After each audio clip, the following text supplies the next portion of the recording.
I do this boulder right now, we're walking right out of here. Perfect. Right out Yeah. here.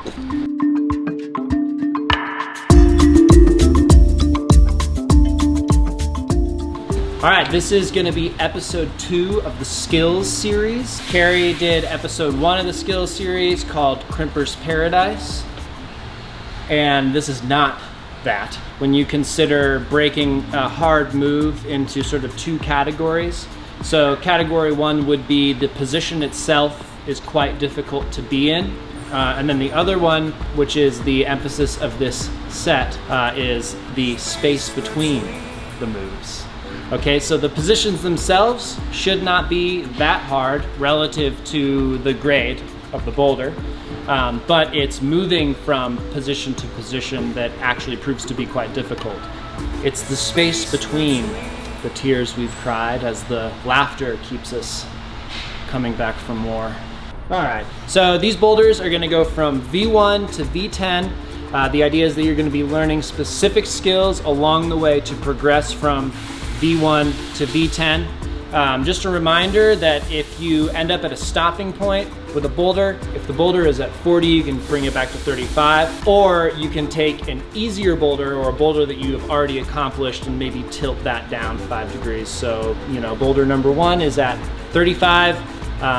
If along the way you decide, if along the way you are grow weary, you can tilt the board down to an extremer angle.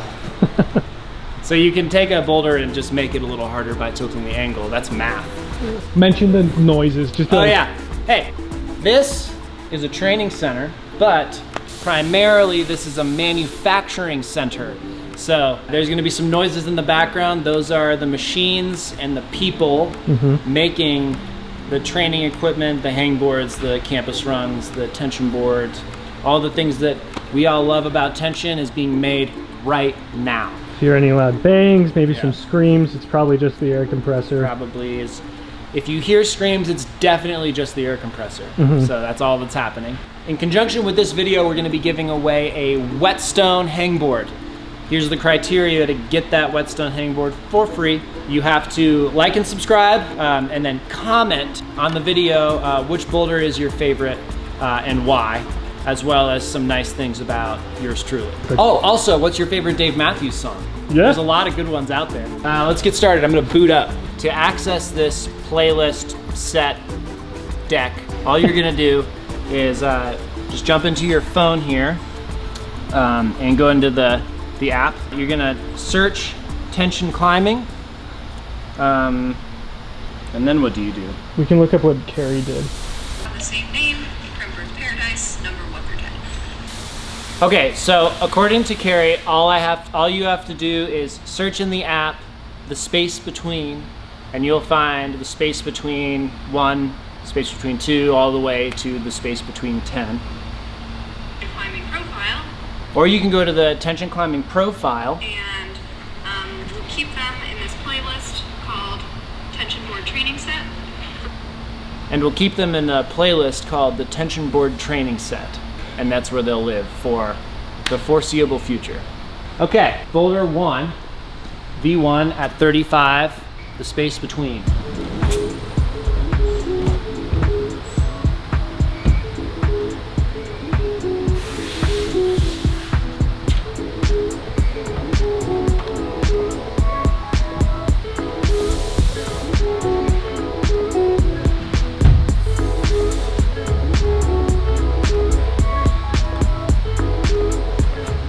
Cool. So the thing I like about this and the skill is kind of fighting a barn door the whole time, which is great. I mean, you're in these positions and you're relatively comfortable, but as soon as you start moving, your hips want to turn a certain way, and fighting that is kind of the point. So fighting the barn door. So the first boulder, the V1, is at 35, but then I just kind of want to drive home the point that just because a boulder is steeper doesn't necessarily mean that it has to be harder. So I'm gonna jump back and forth between angles a lot. So V2 is actually at 40, so I'm gonna tilt it down.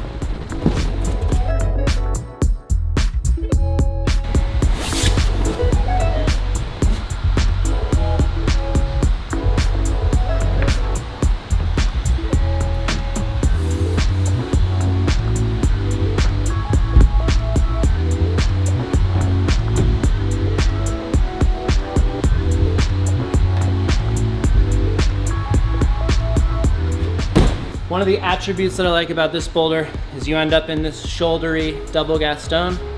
You move from one side to the other. On one side you're comfortable and on the other you're comfortable as well, but getting in between these two spaces is quite hard. And that happens a lot in climbing in general. So it's a really good skill to learn. You're gonna see that a fair amount in this set of boulders. Moving on.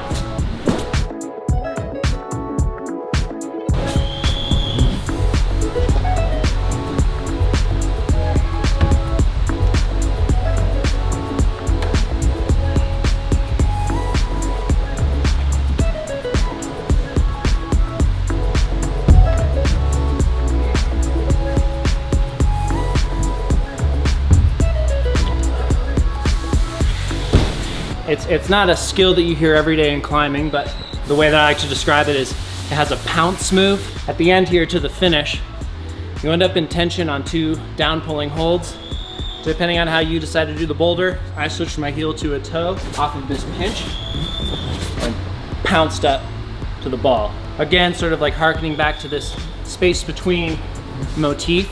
When I'm down underneath these holds, I feel pretty good. I'm on a good foot. As soon as I cross up the plane of the holds to move up, I start to lose a lot of purchase and I lose a lot of control on the holds themselves. So I have to pounce and grab this next hold, which is very good. So it's quite rewarding in that way. So I'm really trying to use the angle for the skill that I'm trying to present here. Climbing on all the angles, regardless of the difficulty, is super important because, you know, there's certain holds that I can't use at 50 that I need to be able to use.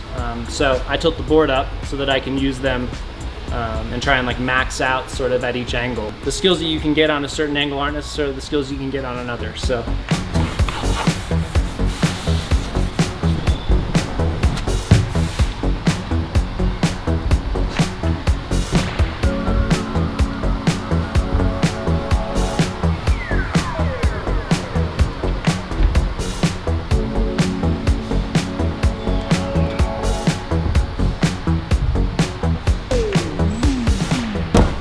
This is a little bit more advanced in that fighting the barn door.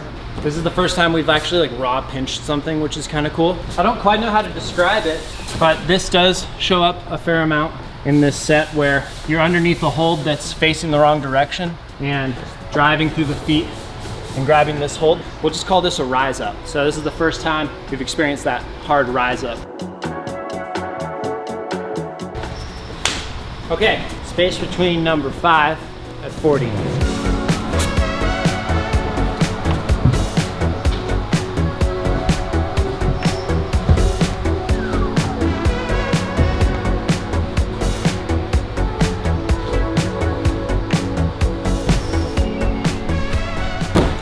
This is the first time we've really challenged like fast compression. Once you get there, you can squeeze, but traveling from one hold to another, oftentimes in compression, it's quite hard, and you have to be very accurate. And a lot of times for me, it comes down to simply moving my hand faster from one hold to another. So yeah, sweet. Let me know what you think on that. 45 degrees, God's angle. You know why it's called God's angle? Why? God looks down at us like this. 45.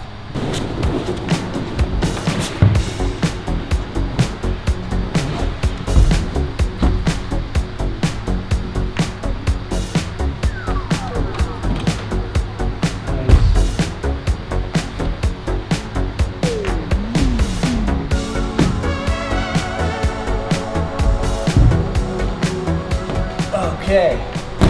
A lot of times when you're doing a dynamic move, I think it's most plainly seen in a lot of competition climbing, you'll be in a position where you're like, okay, like I'm here, fairly comfortable. You're like, I have to go over there. And this is a good example. I can more or less live here, but as soon as I initiate this move, I've come into a space that's pretty extreme. But I know that if I just get this hold, I'll probably be able to wrangle it in and be comfortable again. So it's not the positions, it's the space between the positions. Are you starting to understand? Keep hoping that we'll have 2 boulders in succession at the same angle.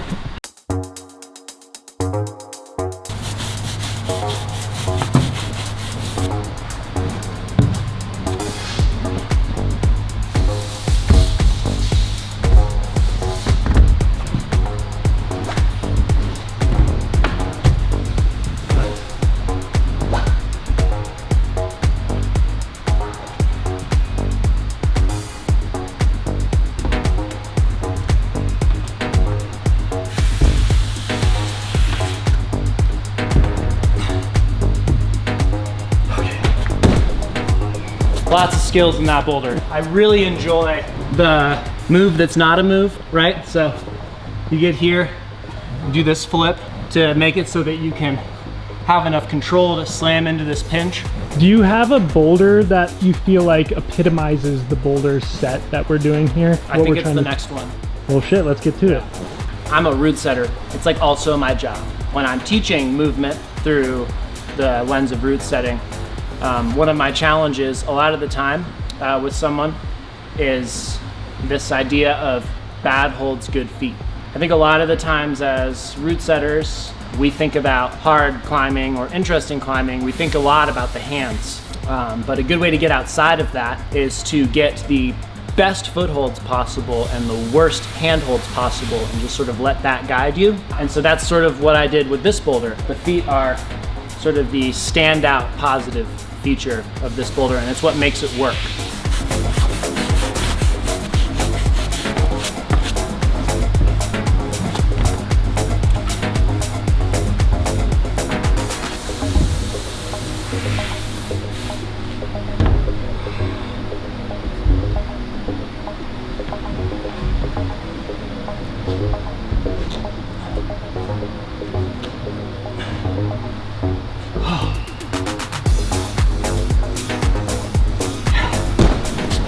Nice. Yeah, I really like this boulder. It really only works because you can dig into these feet. I'm like kind of nervous for 10. I think 10's like really hard. Okay. Space between number 9. This one again kind of harkens back to giving credit to hard foot moves. We've always joked about making an entire film that is in Rocky Mountain National Park that's just foot moves, because there are so many foot moves in Rocky Mountain National Park. Like, okay, my hands don't move, but I do 6 moves with my feet to then proceed. So anyway, this isn't that, this is one move, but the foot move is quite hard.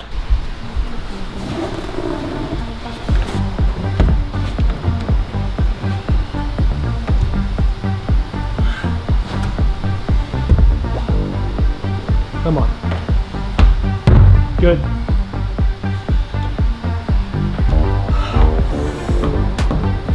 Keep it. Fuck. Sheesh. That was kind of real. All right, well, got it. Number 10. Number 10. Lord help me. What angle? 40. 40. Bringing it back for the hard one. I might just live here like trying to do this boulder because I think it's kind of hard. Zach Gallo won't think it's hard. According to USA Climbing, Zach Gallo is 10. 10 years old. How does that make you feel, Roy? I just know that he's probably gonna flash this boulder, but he's also 10.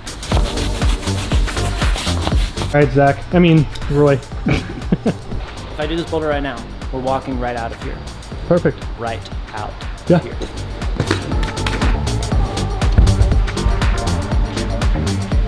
Get in there. Come on. Good, dude. Kick the foot. Own it. Nice, Roy. Keep it. Come on now. Come on, Roy. Come on. Oh. A lot of the time when you're kind of bunched in and you have an extension move, we think a lot about the leading appendage, you know, where we're going. But I see it a lot where the climber doesn't actually extend enough on the non-leading arm. So just something to think about. If you feel like you're coming up short, whether it's in compression or if you're really bunched in and bound and you're trying to go out to something, consider that maybe instead of reaching further, you can open up more. Shows up done.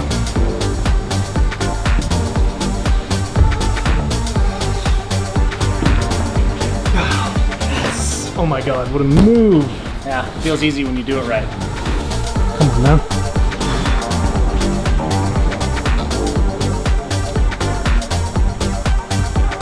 Good, Roy.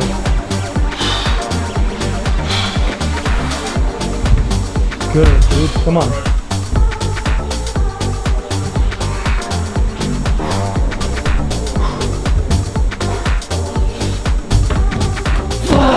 Whoa.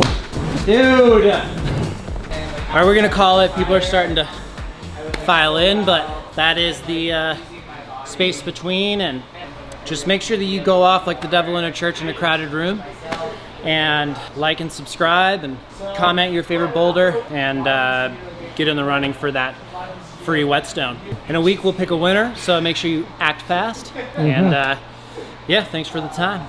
Sweet.